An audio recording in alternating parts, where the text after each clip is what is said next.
Assalomu alaykum sevimli do'stlar, yaxshimisizlar? Mening ismim Sumayya. Bugun sizlarga yangi bir kitob ilib keldim. Kitobning ismi Kasal yo'qlashni unutmaylik.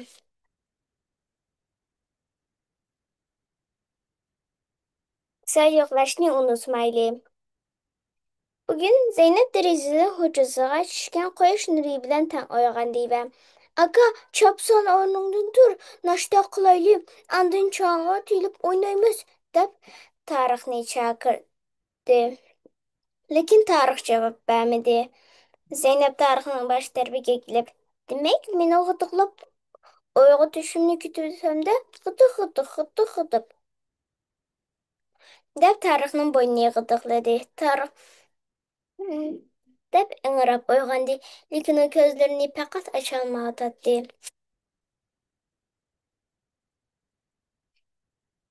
Zeynep darhol ota-onasining hujrasiga yugurib kelib eshikni chekdi. Ana, dada, akam og'rib qolgandek turdi, eshikni ochsanglarchu, deb tovladi Zeynep. Dadasi va opasi aldirab tinlab bolalarning hujrasiga mangdi. Tarixdan joyli vatadi. Zeynep aksiga quloq soldi. Tarix. Tilish taxtam, tilish taxtam. Zeynep tilish taxtamni yuttirib qo'ydim, dedi bo'sh ovozda. Dadasi va opasi tarixni doktorxonaga ilib mangdi. Zeynep bova momisi bilan uyda qoldi, lekin u akasidan bek ansiravatdi. Uning tezroq uyga qaytib kelishini taqsizlik bilan kutayotdi. Birozdan keyin ular doktorxonadan qaytib keldi. Dadasi, doktor tarixning ichining yuqumlab qopti, deb dora berdi va yetib yaxshi orom olish kerakligini aytdi, dedi. Tarixning og'rib qolganligini Zeynepning ko'ngli bek yerim bo'ldi. Uni yolg'iz qo'yib qo'yishni faqatla xohlamaydi. Aksi pat-pat bir narsa ehtiyoji bor yo'qligini so'rab turadi. U unga nima ish qilib beradigan haqida o'ylandi. Oxiri u, aka, sana kitob o'qib beraymi? Deb hikoya kitoblarini qo'lga oldi. Aning kitobdagi rasmlarga qarab to'qib chiqqan hikoyalarni aksiga aytib berishga boshladi. Tarix Zeynepning hikoyalarini anglab yetib uxlab qoldi. Tarix uxlayotganda Zeynep hadis qutisining yeniga mangdi. Agar aksi og'rib qolmagan bo'lsa, bu haftalik hadisni bugun ikkidan birlikda olgan bo'ladi. Aksi og'rib qolganligi uchun bu qitim hadisni o'zi yolg'iz oldi. Zeynep varaqchini ilib, onasining yeniga qarab yugurdi va Jinim ana, bana hadisni o'qib beramsiz? Dedi onasi. Bizga toza mos keladigan bir hadis chiqibdi, deb hadisni o'qidi. Kasallarni yo'qlanglar. U, boshqalar akamni yo'qlig'i kelamdi, deb so'radi Zeynab. Albatta, jinim qizim, deb javob berdi onasi.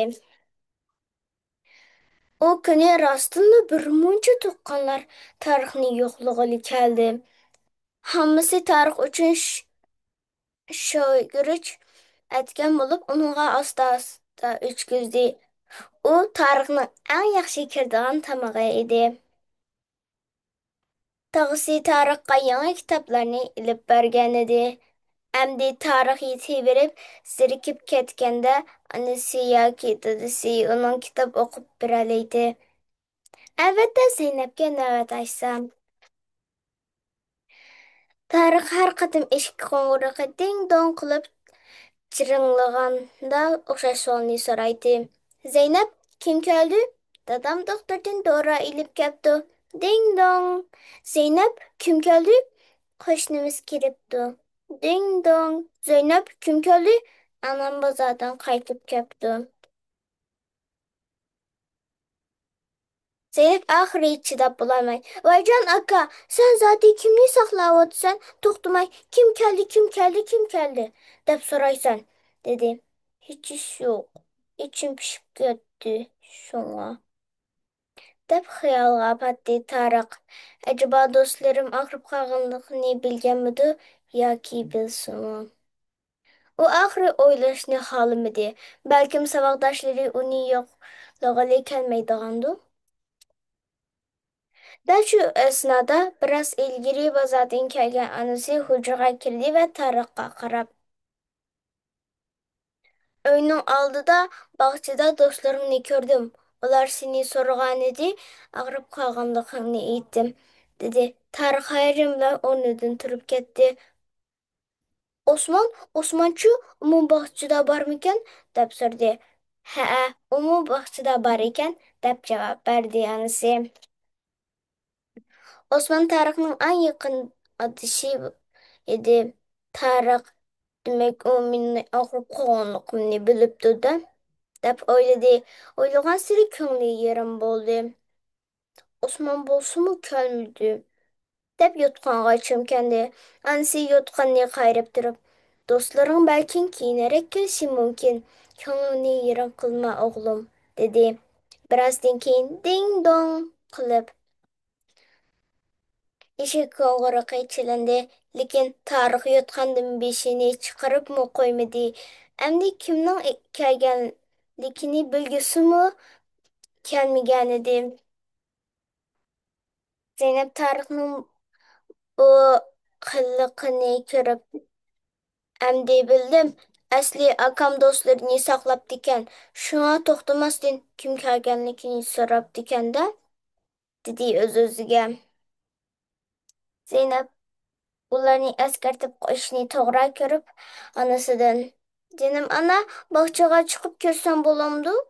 Akamның dostlarına peygamberimizin hadisini gösterdim." Dep ruxsat sordu. Anası kulimsirab turib. "Bek yaxshi o'ylabsiz canım kızım. Albatta chiqsangiz bo'ldi", dedi.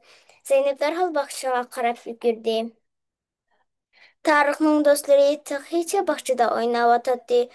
Ular Zeynepni ko'rib, "Assalomu alaykum Zeynep. Tarixning ahvoli qandoq?" deb so'radi. Zeynep: "Va alaykum assalom. Akam dorilarini ichib, biroz yaxshi bo'lib qoldi. Lekin uning ko'ngli bek yerim", deb javob berdi. "Nimishqa?" deb so'radi bolalar. Zeynep qo'lidagi qog'ozni ularga tanlab turib: "Balkim payg'ambarimizning bu hadisi sizlarga yeb uchi berib qolar", dedi bolalar hadisni.